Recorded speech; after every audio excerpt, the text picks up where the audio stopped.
Welcome to the Kings of Chaos podcast. Al, how are you today? I'm great. Thanks. How you doing, Adam? Doing quite well, thank you. We have another interesting topic coming up today. Do you know what we're going to be doing it on? I actually do. Yeah. Unconditional love. Unconditional love. How do you feel about doing a topic on unconditional love? I'm looking forward to it.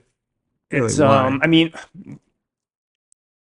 when I find love itself is a really interesting conversation Okay. to have. But in terms of unconditional love, I think that just elevates things to a whole new level. Why to a whole new level? Because I think there's so much surrounding that. There's this idea of, does unconditional love exist? If so, what is unconditional love? How do you find it? How do you find that amazing feeling? Okay. Who Right? gives unconditional love? That's the $1,000,000 question that I think we have to explore today.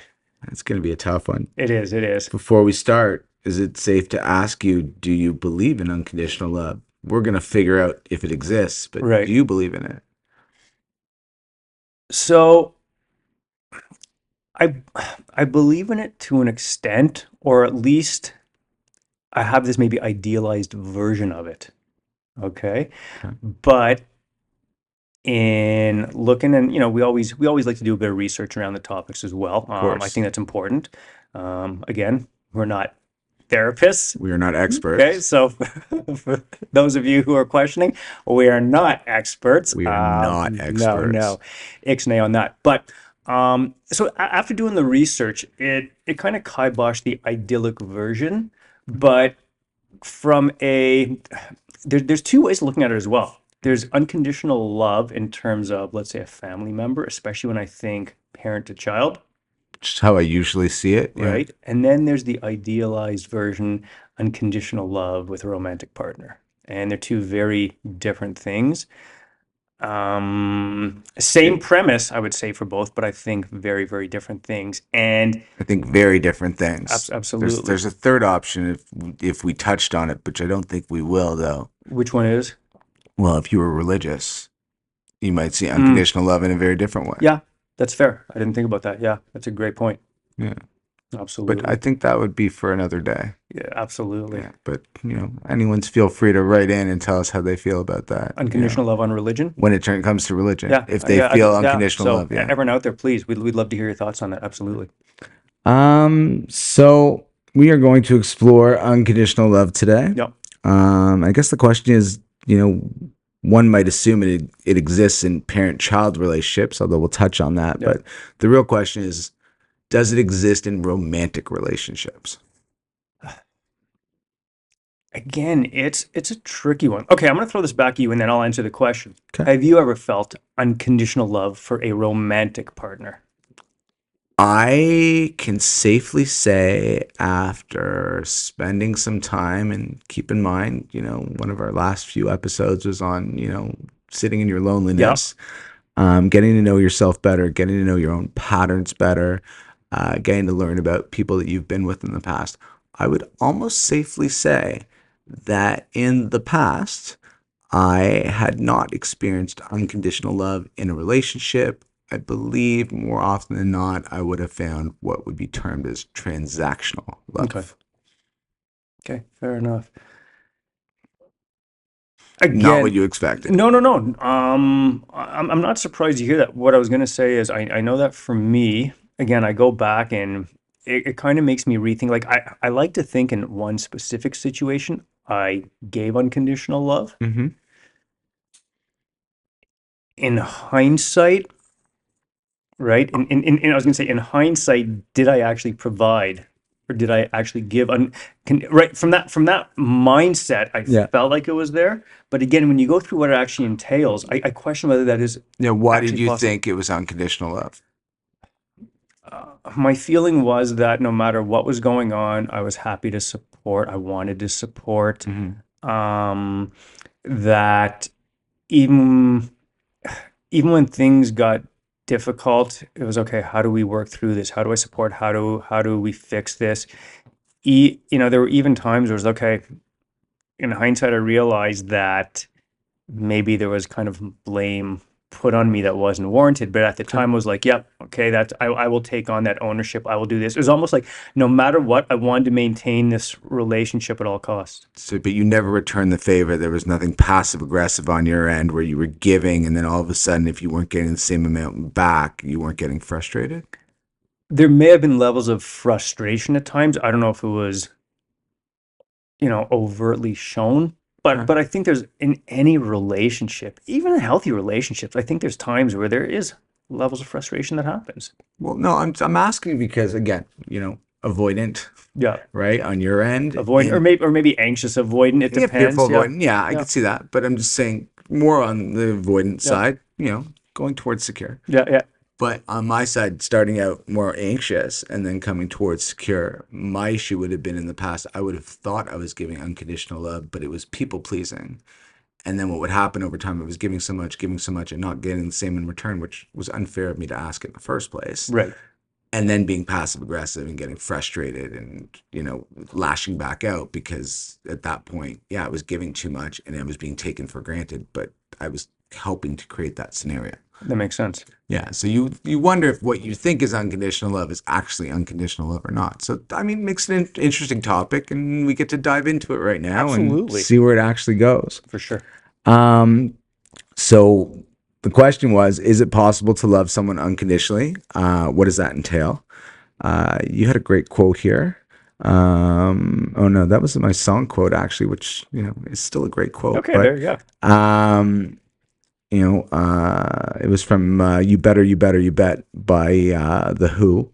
And when it comes to all night living, I know what I'm giving. I got it all down to a T, and it's free. To me, that read as unconditional love. Yeah. Someone just, giving of themselves and just, they're not asking anything in return. Although it's a highly sexualized song. But But how many rock songs aren't? There's a lot, this is true. right? This is true. Sex, drugs, and rock and roll, baby. Sometimes I see some of the singers and I don't think sex though. So again, what is unconditional love? So if we define it, we'll go loving someone no matter what they do, no expectations or reciprocity. I'm just going to read through all four of them. Loving who they are with no strings attached. Okay. In sync. Bye, bye, bye. Often seen, or at least ideally seen, in parent-child relationships as the parent should love unconditionally. Yeah. How many parents have you known personally, or friends of yours, or people that were friends of yours who have been actually written off by a parent? Have you ever run into that? Yeah. Yeah? Yeah. And even when I go back to the education days too, and expectations, right? Like paying kids for marks, Mm-hmm. right? Who's that for? Why is that being done? It's for your own ego. Exactly. And so it goes back to, if you have a child, it's you accept the mistakes, you accept the behaviors, you love the child no matter what. And I mean, again, whether it's from personal experience, whether it's professional experience, sadly, not every case does a child receive unconditional love. But does that fall into the category of I'm always going to love you, but I may not always like what you do? Like and love obviously are very, very different. And I don't disagree with that statement. But going back to the question you asked, how many situations have you seen where there's massive falling out, where, kids are possibly disowned by their family? I look at other things, and again, I know sometimes we kind of get off topic with things, but when I take a look at runaways, and you look at teens living on the street and things like that because of the households they're coming from and some of what they're subjected to, you cannot tell me, forget unconditional love, forget even a loving household. So the fact is, we're not going to see that unilaterally. But I'm not necessarily even talking about the parents. I'm talking about the parents who think that they did everything right by their child, did their best, and we all know parents will screw up 100% of the time. Yeah. But did their very best, and you would hope for the best, thinking that your child is going to be at the very least an upstanding citizen, have a job, follow the law, things like that. But have you ever seen cases where, you've known someone that you've grown up with who didn't quite turn out the way the parents hoped to? And I'm not even talking about expectations. I'm talking more just basic morals and things like that. Right. And, it almost doesn't allow a parent to follow through on that philosophy of, loving unconditionally. I think if anything, I've seen the opposite, where not that there shouldn't be unconditional love, but I've seen almost the opposite, where individuals are total screw ups, and yet the parents defend, even as an adult, every action still Of the child, they're of defending the the child. child. So it's like a 40-year-old child, and they're still defending it. But So I guess that would be that's unconditional love. unconditional love. But there's also one of the potential cons to it, right? So, yeah. What about you? In terms of, you seen people in that I situation? mean, I've certainly seen it where, for one reason or another, people just go down the wrong path. They choose the wrong friends, things like that. And keep in mind, parents can only do so much, and then kids get older. Yeah. And then your friends, as you would know as an elementary school principal, right? And then friends kind of take over at some point, and they become a little bit more important. Then boyfriends, girlfriends become more important. Just choices in life. Yeah. And sometimes kids can go down a wrong path, or then, they seem perfectly fine until like even middle age. And then all of a sudden, just really bad decision that they can't go back on. But you look at it like, and I'm not saying I've known other scenarios, but wouldn't know someone who's gone to prison for something. But you would assume most people would still love their child unconditionally. However, there would be certain circumstances where their child went to prison, and it would be hard to back that up. Yeah. Well, I agree. You think of something that's totally heinous. I feel like a episode of Law and Order right now. But the whole thing is, philosophically, if you're not going to follow that all the way through, does unconditional love really exist, or are there conditions? Exactly. And that's why I say, going back to it, I can think of situations where, hey, here's where a grown-ass adult needs to be called out for some of their behaviors and shit, and it still isn't being done.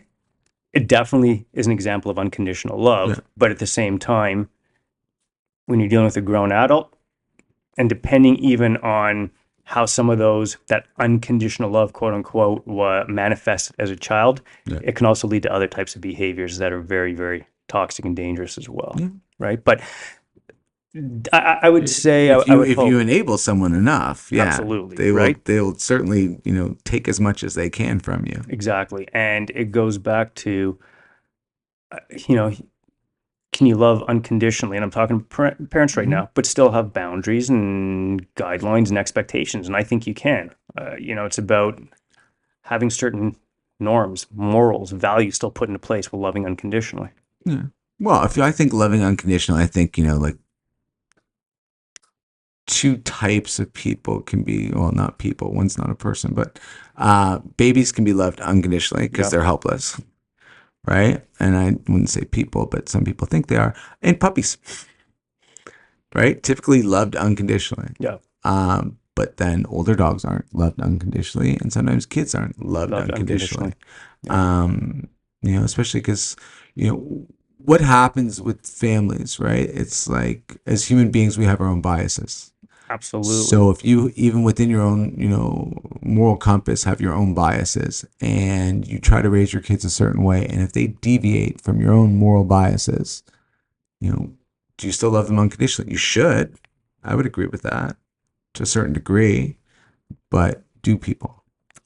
You hear about stories, certain religions or cultures, if someone deviates, right, from the religion or the culture. So intermarriage, for example, which... my take on it, I think, is great. We're a global community. I'm definitely all for that. But you hear about certain situations where someone turns their back on the culture or the religion, and the entire family disowns them. They're dead to the family. I worked with someone who was a Jehovah's Witness, and they decided that, they wanted to save their child with the blood transfusion. And that was it for the family. Right. Yeah. That's within their beliefs. So exactly. Yeah. It's a tough one. It's very tough. So right, and we were talking about religion and unconditional love too, right? Exactly. Yeah. So that leads to the question then. So it's already a tricky dynamic when you're talking child-parent relationship. But we've kind of set up the guidelines around that. It's a little bit different. What happens when it comes to a romantic relationship? Okay. Well, hold on. Let's just go through and see what the signs of unconditional love are on paper. Okay. Okay. So let's see if you agree with all of them. There's 5. Yeah. One is being accepted for your faults without a desire to change you. All right. Okay. And keep this in mind for a romantic relationship. Yeah. It already doesn't seem so easy. Your needs come first, or sorry, your needs come first and are seen as valid by your partner. You aren't made to feel small for your neediness. The relationship is reciprocal, not transactional, as we mentioned before. Huge. And relationship values are of acceptance and forgiveness. Okay. Again, have you felt that you've ever been in a relationship that had all 5 of these things? No. On paper, it sounds beautiful. It sounds amazing. It's idyllic. This is the holy grail then of a relationship. Right. But if you go back, can you go back to the first point for a second? I just want to break them down a little bit. So the first point. one, being accepted for your faults without a desire to change you. So change for me always, first of all, has to come from within. I think that's huge. That doesn't mean that if there's something, you're with someone, there's things you need to work on, you can't help, there's nothing wrong with helping someone grow. Mm. Okay. But if you're trying to holistically change a person, the question is, so who did you fall in love with initially, and why are you trying to revamp this person to version 2.0 or the idealized version that you want? Well, I don't want to call it a gender here, but who's more apt to think that they can change someone in a relationship, men or women? Not saying it doesn't happen in both, but if there were statistics, which I'm sure I could find on this, who do you think? I'm guessing you're going with women tend to want to change the man. Is that what you're thinking? From a straw poll, I will say this, and yes, I'll invoke my mother here again. Even my mother said that, she's been guilty of this. And Yeah. you ask female friends and things like that, and women don't go in with the idea to change men. But is it part of how people are raised, right? Yeah. Where it's like you find someone you really like, but there's aspects of people that you've been with in the past that you'd like them maybe to try something. Like, look, you don't wear cologne, and all of a sudden you're dating someone. They said, well, why don't you wear this cologne? Well, why do you want me to wear that cologne? Well, the person I was either married to before or someone else, I really like that scent. I'm like, okay, so then, let them wear that scent. And if Yeah. you really like it, you wear it. And I've had things like that myself. I've had people where what you see is what you get, and they're like, "Well, can't you cut your hair?" Yeah, can't you cut your hair I'm the way like, I like it? Exactly. No. Can't. But you see, men right? can be immature that way too. I will Absolutely. say, my very first high school girlfriend, she went from being kind of a hippie and having really long hair, and then one day she decided to be alternative, and she showed up at where I was working, with all her hair cut off, and she asked me if I liked it. And keep in mind, I'm young, and I couldn't help myself. I just looked at her like, "Can you grow it back?" And it felt really bad, but it's like that's your gut reaction on that. But here's the difference. An opinion was asked, you shared, versus you saying, you know what, I don't like I met you like this. Which is the healthy and way to be, but most people would avoid that kind of pain one way or another, right? Causing it's it true. or Yeah, receiving it, yeah. yeah. But again, it's if there's certain behaviors that I don't know, whatever it happens to be. If you're asking a partner to contribute and do things just to kind of balance, even in terms of workload around the home or whatever it happened, you know what? It's hey, if said partner is usually doing the one cooking, okay, and they're running late that night, and the other partner can't even think on their own to, I'll prepare something or pick up something. It might be. I see things at times as a teaching lesson to help. But when it's Yeah. other things, like I say, well, I want to change the person's appearance. I want to change this. I want to change their values. That's a lot. That's But it extreme. usually, I mean, the issues usually come into smaller things, Yeah. and it's certain things. I'll give you a great example of let's say that you're a relatively neat person, and the other person you're with isn't as neat, but they try their best for you. No. So let's say one day, you'd say if you normally ate dinner, you would convince the other person to clean up at the same time as you. But when you're not there, they probably take their sweet time to clean up after themselves when they eat. So, and I know this scenario, this is from a friend of mine told me a story similar, right? Where, they came home and, they're usually the neat one and they had a really long day and the other person had been home alone, cooked, left everything in the kitchen all over the place, fell asleep. So when they came home, just a mess, and they didn't eat anything, and it was funny enough. It was their place, and the other person was just staying there. And what do you think happened? Oh, shit hit the wall. Yeah, someone's going to get upset. Absolutely. And obviously, the two adults can work that out, but it's you just have to have a conversation. It's like, what's respectful and what's not respectful, Exactly. whether or not you do something a certain way, how do you work together? But you're not going to expect the other person to change. That's the thing. I think there's a difference between compromise or working together versus actually trying to change a person, right? And again, semantics. We can debate this point Yeah. ad nauseum, but I think that's key. I think there was something I wanted to say was about point two and maybe another one as well. Point two, your needs come first and are seen as valid, but your needs come first in their eyes? Kind of idyllic, Yeah. kind of godlike.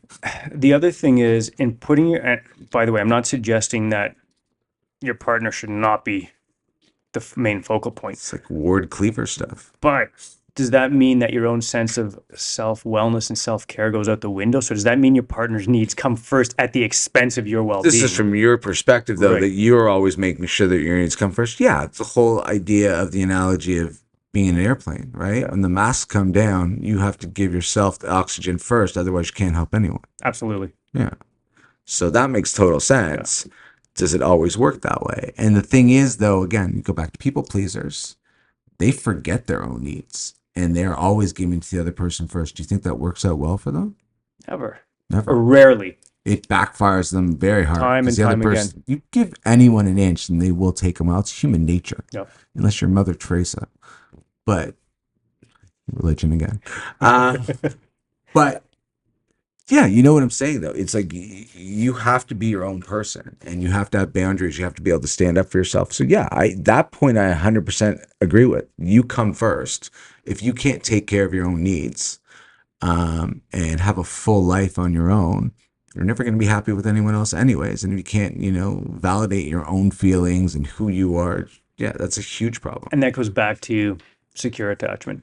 Yeah, of course it goes Right. back. Yeah, 100%. I mean, it leads into the next point. It's like you are made to feel small for your neediness. So here's insecure attachment. So whether you're fearful, avoidant, it will come out every once in a while, a little Yep. bit of anxiousness. But the average anxious person gets accused of being needy all the time. But what is neediness? Neediness, and they'll always say, I have needs. You're not meeting those needs. So yes, that's neediness.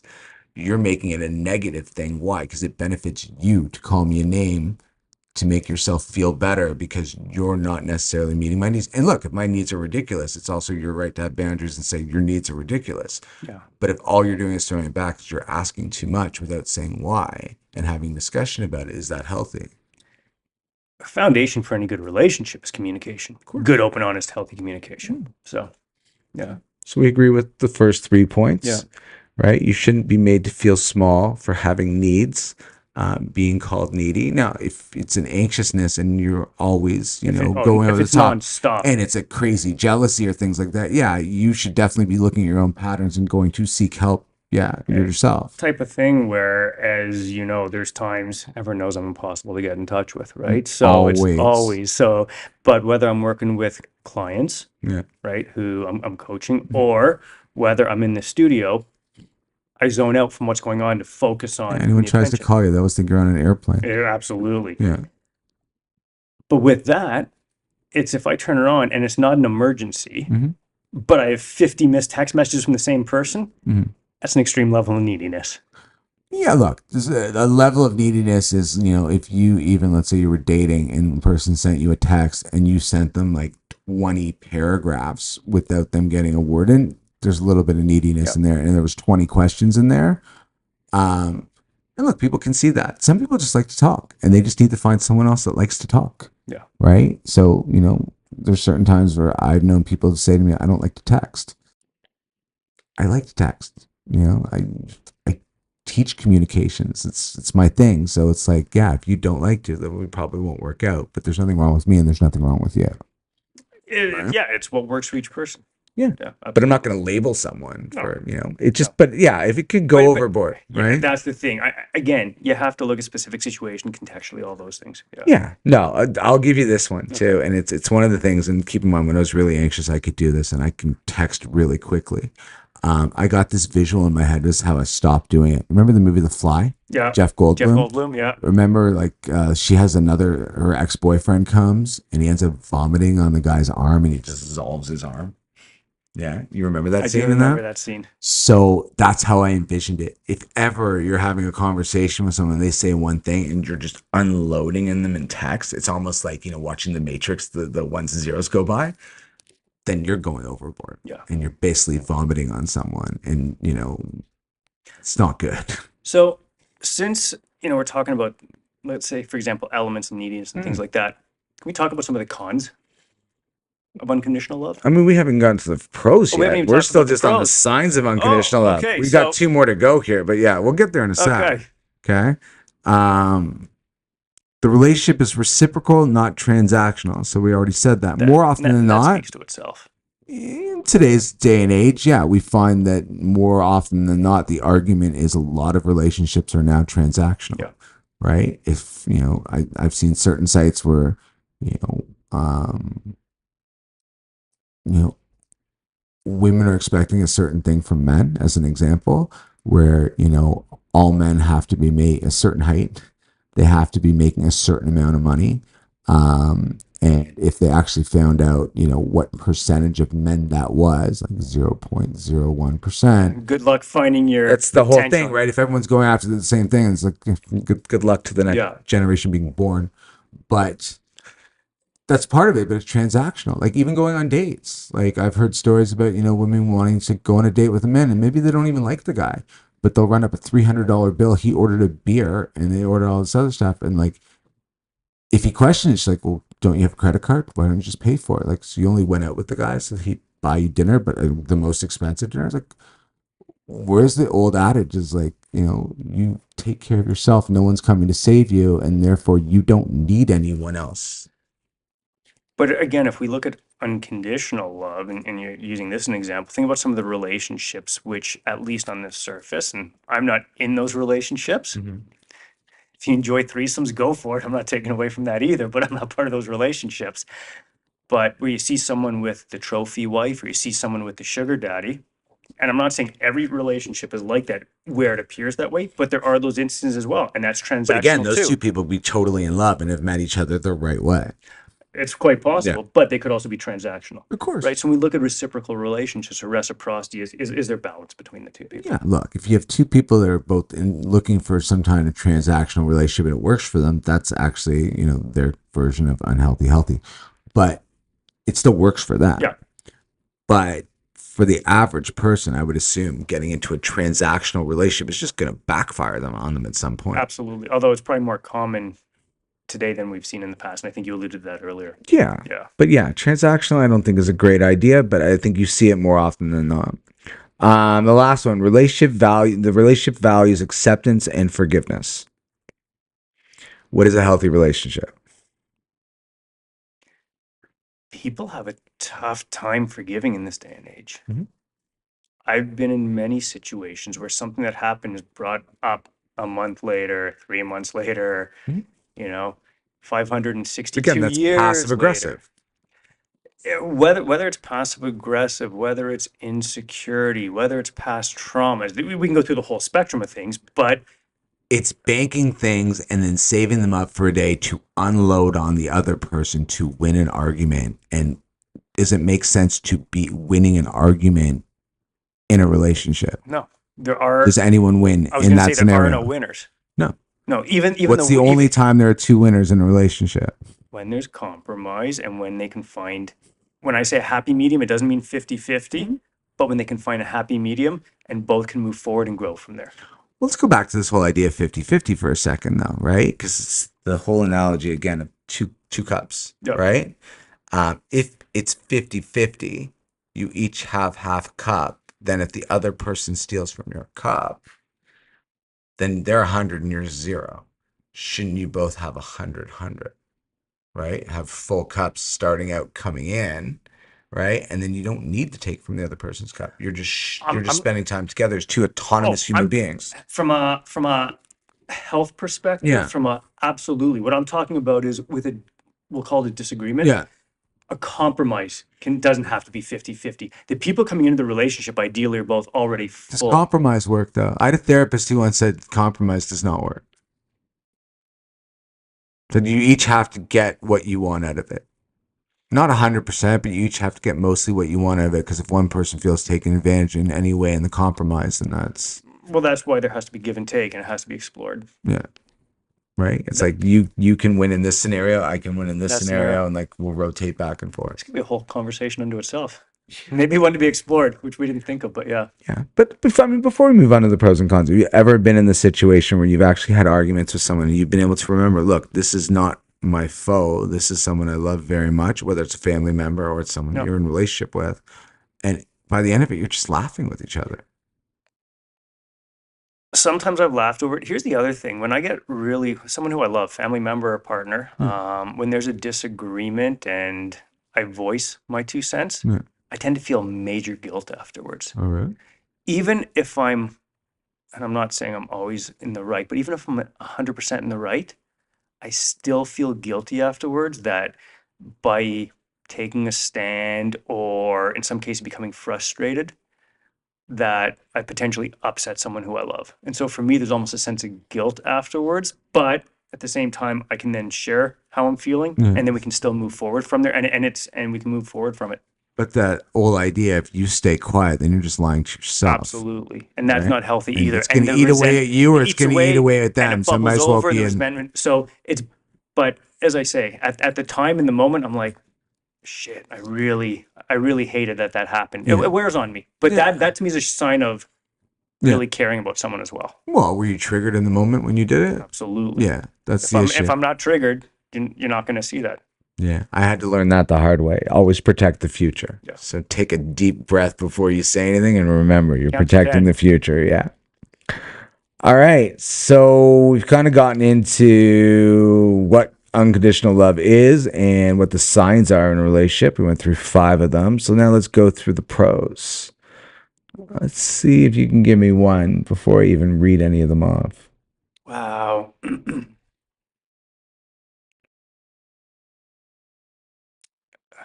I mean, when you're looking at the pros, you can take a look. It shows true compassion, dedication, support, loyalty to another human being. Mm-hmm. So I'll give you that one. Okay. Loyalty. Okay. Yep. You feel secure that your partner won't leave during rough times. Okay. How would you know this? You've got to be pretty secure yourself. And I think you do. yeah. I will definitely give you that. I think another one of those things, it's funny enough because a lot of therapists would have said this for anyone who's anxious or avoidant. It's like seek out someone who's healthy. Yeah. I personally think anyone who's really anxious or avoidant sooner or later might overwhelm someone who's healthy too, or turn them anxious or avoidant. I was going to say. So I don't think that's always. You I see think the you need secure to. person in the corner, Yeah. in fetal position, Yeah. rocking back Yeah. and forth, right? Yeah. I think you need to be leaning closer to the middle of being secure yourself Yeah. for that to work. You got to be working on yourself. But I mean, when you're looking at feeling secure with a partner, and look, I can say I have encountered this recently. Someone just unequivocally telling you, like, look, you're it. That's what I want, right? If you're the person that I want, you don't have to worry about anything. Now, you always could, but the other thing is too, again, if you were secure enough in yourself, the combination of those two things, of you being secure in yourself, not worrying, and them giving you that, assuredness, look, anything can happen. Yeah. Right?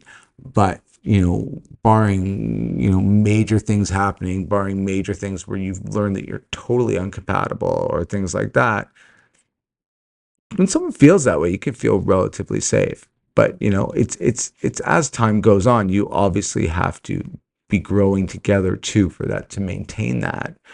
But I think I even wrote this on our Facebook page today. It's like, you have no control over anyone other than yourself. The only person who's going to give you validation is yourself. So if you're seeking it outside of yourself to begin with, it's like you're not healthy in any way. And, if you're always putting that validation in people, places, or things to fill you up, are you setting yourself up for failure? Oh, 100% of the time. Yeah. So, I mean, part of this is obviously you. The other thing is finding the right partner, someone who are actually compatible with, and you are setting yourself up more for success than failure. Because if you're finding another toxic person to hang out with, that toxicity is just going to come out and just create, again, that roller coaster. Oh, yeah. What Um, else is on the pros list? all right. So the first one, relationship provides sense of security, Okay. which again kind of Yeah. has to come from within you too. Yeah. But not volatility. Okay. Right. I think the word there is you want to avoid volatility. And allows you to be yourself, express your needs, free of fear of judgment. Okay. What does that mean to you?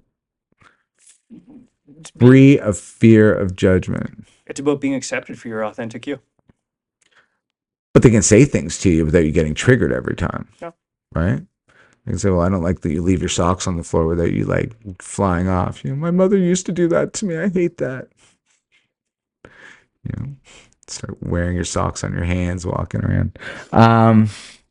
But yeah, I mean, sense of security is feeling that you can actually say what you need to say in a nice way, in a productive way. That's part of a healthy relationship. Yeah. And have the other person want to work on it with you, not just turn around and say, no, that's you. Well, or turn the story around and say, you always do this Right. before you even get a chance to finish what you were saying. It's having those feelings or those values or those thoughts validated. It's amazing how many more cons you have here than pros. So you've already helped me win this argument before we even started. I know. But again, I think it's still an important conversation because so many things are romanticized, and that's not.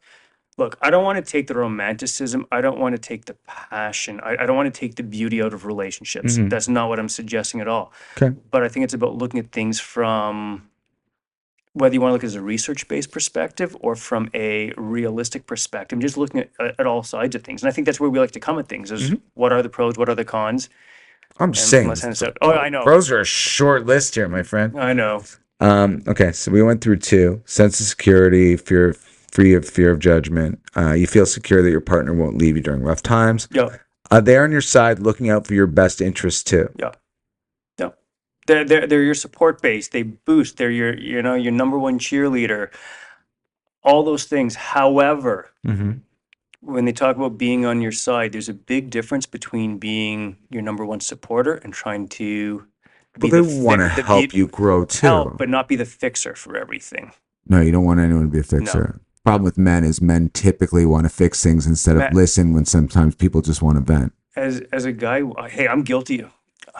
Okay, let me reframe. I don't know if I'm as guilty of that now, but I can think of many times in a relationship where rather than just saying, okay, what do you need from me right now? It's what can I do? How do I fix this? What do you need me to do? How can I make things better? Rather than just sometimes all I want is just a shoulder to cry on, an ear to listen to. Even when something's venting at me about me, sometimes the greatest thing I've learned to say is, one, this throws people off. It's like, are you okay? It just throws people off. But that's almost a negative one. So I don't use that one as much. The positive one, though, is turning around to them and trying to say, oh man, I just lost my train of thought for the first time. But going back, I had a good thought though. It'll come back. I'm sure you did. Yeah.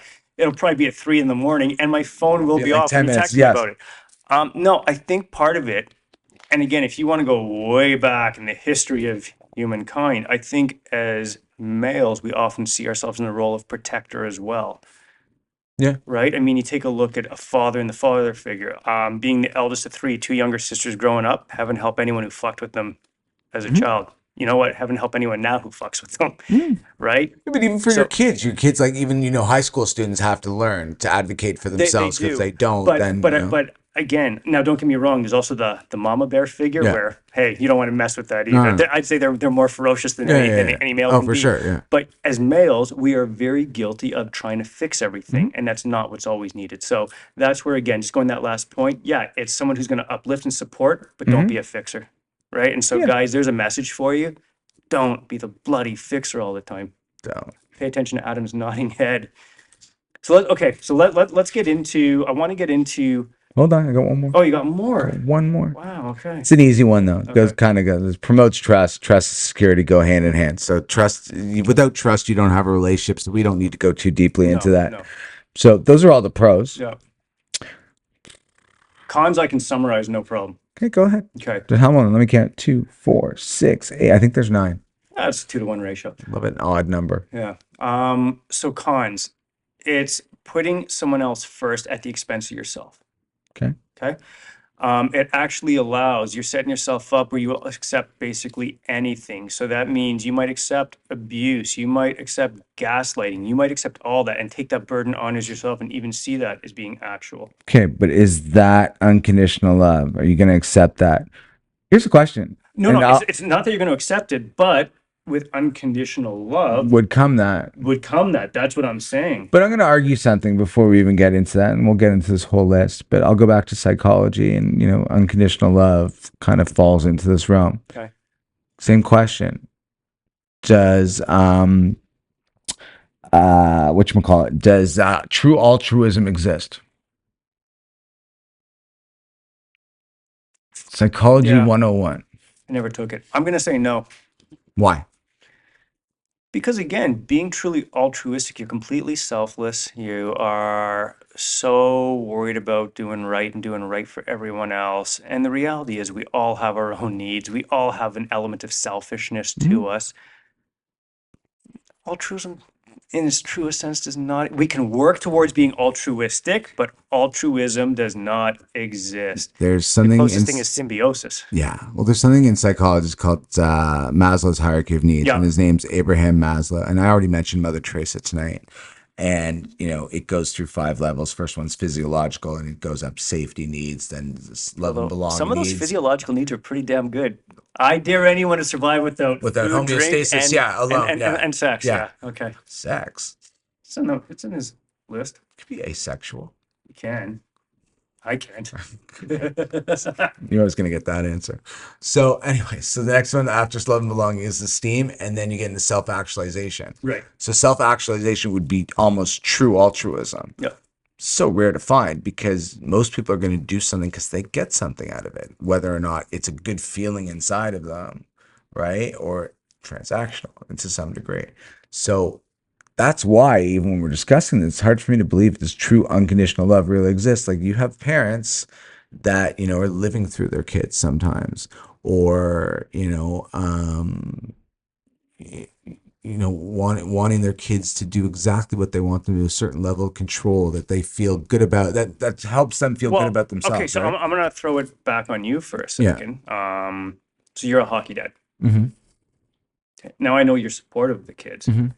But I am sure there are parents who you encounter where hockey is the entire life, and those kids have to make it pro because the dad never made it. Those kids are never going to make it. I'll give you a great example. My son is, and I was relatively tall as a kid. I was a head taller than most of my friends. Most of them caught up barely 6 feet.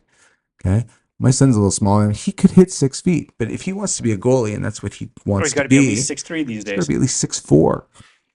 Right. And I mean, you might find the rarity in that, but just that's an uphill battle for you.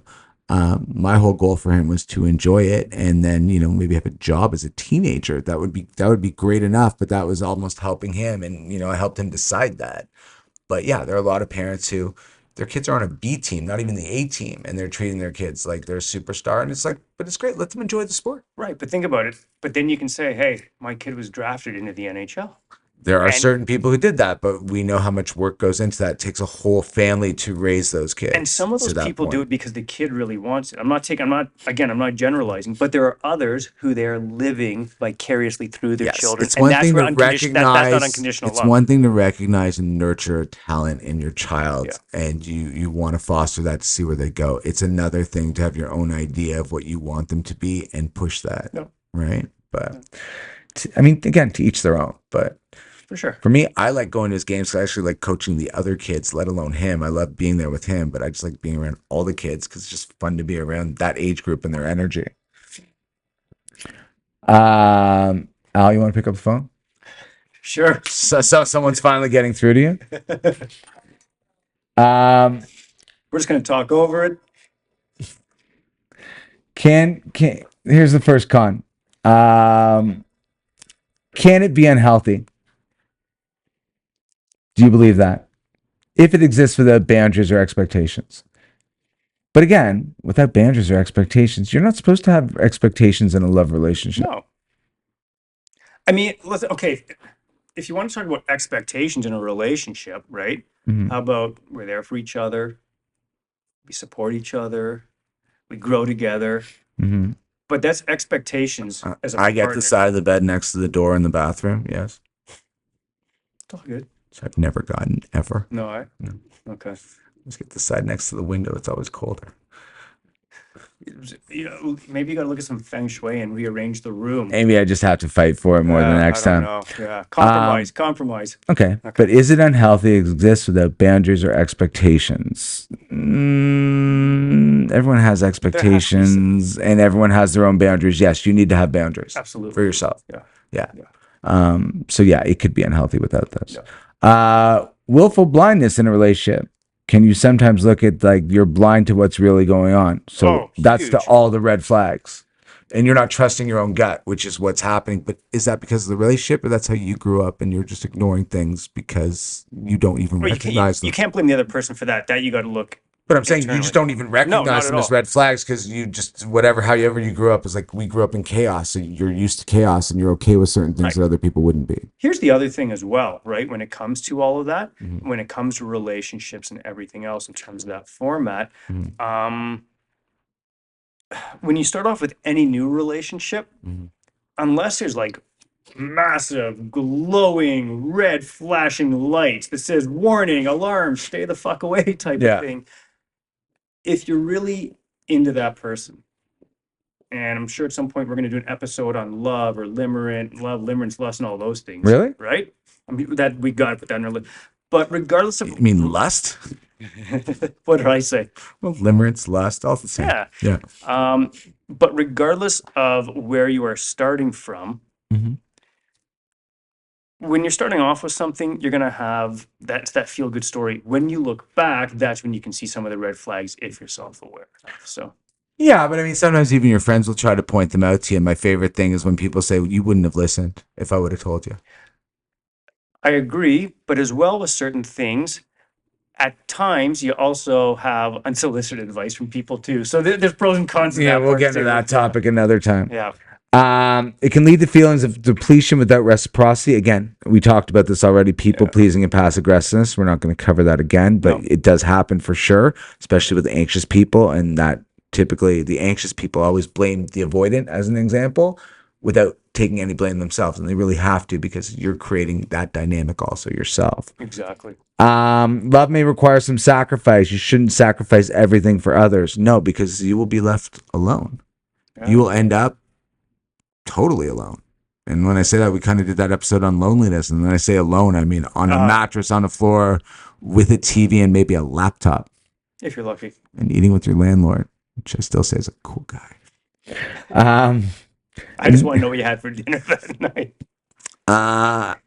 We had pad thai. It was actually really good. Yeah. Okay. He introduced me to the neighborhood. Nice.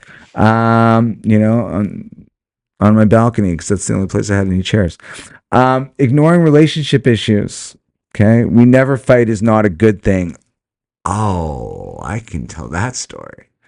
I for a year dated someone and thought that was the person for me, and then literally didn't have my first fight until moving in with them and saw a totally different side of them, which actually changed into who they really were, and they were able to hide it for a whole year. Yeah. And that's scary as well that they could hide it for a whole year. But that was scary. But once you move in with someone, like it's like you want to talk like people called it a bait and switch, but like that is like hello. Do you remember the old commercials? It's like two different people. The beer commercials, Bob Uecker. Yeah. Facebook, same type of thing. The face gets peeled off, and underneath it's like, holy shit, is that alien or predator? Yeah, no. I mean, I think they say that most people can hide who they really are for 90 days, right? Without it coming out. So yeah, probably the signs were there anyways. But again, we go back to ignoring the red flags. Yeah. Neglecting your own needs, feeling isolated while helping others grow. Narcissists will do this to people specifically. They want to alienate you from all their friends so they can have full control of you. But again, are you complicit in that? Probably. Yeah, absolutely. Okay. Next one, accepting abuse of any type. As you put it here, I guess this would be from a woman's perspective. Oh, he loves me. He wouldn't do it again. So domestic abuse, we're talking? Yeah, although there is domestic abuse, Verbal abuse but there is too. domestic abuse towards men. It's just not as common. But there's But also typically, just basic oh, verbal abuse. manipulation, Yeah, both sides, male, female, right? So also that again, go back to narcissists. Most people that are in a relationship with a narcissist, um, will back them up in certain situations. Say, oh, they're not really like that, even though you saw it in a certain situation. yeah. Okay. Um, so you're saying here also from what you wrote that it can set you up for disappointment and shame. What did you mean by that?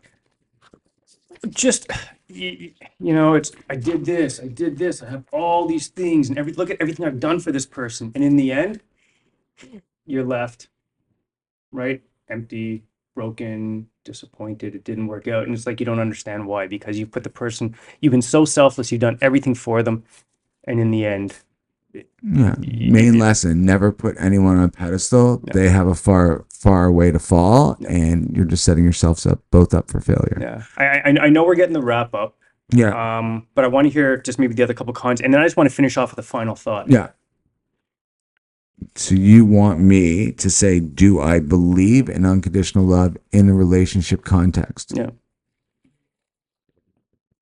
I struggle to believe in it. I really do. I think no matter what, and I go back to the old, transactional thing of when I was a kid, you're a hero in one aspect of most relationships, and then you're an asshole in another. And I'll just use me go as a kid going to buy my own candy with my $5 coming home, any one of my siblings who loved me coming up to me and saying, can I have a piece of candy? And you giving them a piece of candy. And then when they came back for the second piece, depleting what you had, and you said no, what happens? You're the asshole. asshole. And Absolutely. that is a lesson that I always remember from childhood. And it's an unfortunate lesson just about human nature, I find. So I don't really believe that, any relationship is not transactional. No. So, and I'm in agreement with you. I don't believe it can actually exist, but I want to throw out as a final thought Mm-hmm.